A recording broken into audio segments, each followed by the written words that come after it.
वित्त मंत्री निर्मला सीतारमण ने संसद में बजट पेश कर दिया है। उनके बजट भाषण में उन्होंने कई बड़े ऐलान किए हैं, लेकिन आम आदमी बजट को जिस चीज के लिए देखता है, इस बार के बजट में वो चीज ही नहीं थी। जी हां, टैक्स में छूट कितनी मिलेगी, बजट के दौरान यह आम सवाल आम लोगों के बीच में होता है और इसीलिए पूरा बजट का भाषण इस उम्मीद में आम आदमी सुनता है कि बजट में इस बार कुछ तो राहत मिलेगी। लेकिन बजट भाषण के शुरू होते ही वित्त मंत्री निर्मला सीतारमण ने आम लोगों को झटका दे दिया। उन्होंने कहा कि इस बार के बजट में टैक्स बदलाव की कोई बात नहीं होगी, टैक्स रिजिम में फेरबदल नहीं होने वाला है, क्योंकि सरकार आने वाले वक्त में इसको लेकर एक बिल लेकर आ रही है और इसी वजह से इस बार इस पे कोई घोषणा नहीं की जाएगी।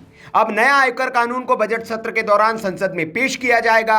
ये एक नया कानून होगा, न कि मौजूदा अधिनियम में संशोधन। जी हां, हाल ही में यह मसौदा विधि मंत्रालय के पास था। नया आयकर कानून लाने का मुख्य मकसद मौजूदा इनकम टैक्स एक्ट 1961 मतलब जो 1961 का आयकर कानून है, उसको आसान, स्पष्ट और समझने योग्य बनाना है।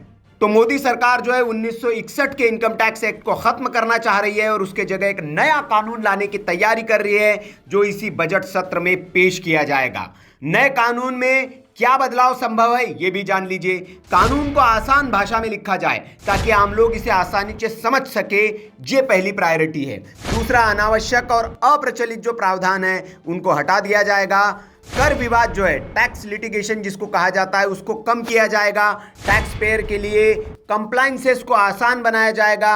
इन सुधारों के लिए आयकर विभाग को जनता और उद्योग जगत से 6,500 सुझाव मिले हैं, जिनके आधार पर यह मसौदा तैयार किया गया है। आपको यह भी बता दें कि इससे पहले वित्त मंत्री निर्मला सीतारमण ने कहा था कि देश में 65% से ज्यादा करदाता न्यू टैक्स रिजीम को अपना चुके हैं, यानी हर 3 में से 2 लोग न्यू टैक्स रिजीम के तहत आयकर फाइल कर रहे हैं। इस डेटा में पिछले 1 साल के दौरान ज्यादा बदलाव आया है, क्योंकि सरकार ने जब बजट 2020 पे न्यू टैक्स रिजीम को लागू किया तो लोग इसे अपनाने से कतरा रहे थे।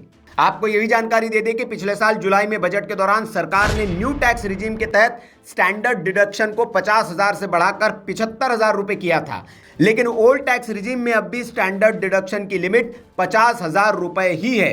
इसके अलावा न्यू टैक्स स्लैब में भी बदलाव किया गया है, जो आयकर दाताओं को अब आकर्षक लग रहा है।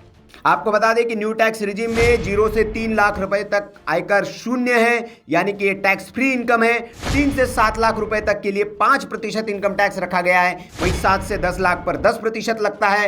10 लाख से 12 लाख पर 15% टैक्स देना होता है। 12 से 15 लाख पर 20% टैक्स देना होता है और 15 लाख से अधिक अगर आपकी इनकम है तो आपको 30% तक टैक्स देना होता है।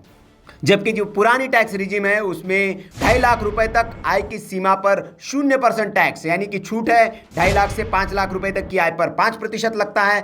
5 से 10 लाख रुपए तक की आय पर 20% और 10 लाख से ज्यादा की आय पर 30% का टैक्स लगता है। हालांकि प्रधानमंत्री नरेंद्र मोदी ने संसद में आम बजट पेश होने से एक दिन पहले ही संकेत दे दिया था कि इस बार गरीबों, मिडिल क्लास और महिलाओं के लिए कई नई पहलों का ऐलान हो सकता है और इस बजट में वो देखने को भी मिला। अब देखना होगा कि नया जो आयकर कानून आ रहा है, टैक्स का जो कानून आ रहा है, उससे आम लोगों को कितनी राहत मिल पाती है। Bureau report, VK news. VK news, राष्ट्र के नाम।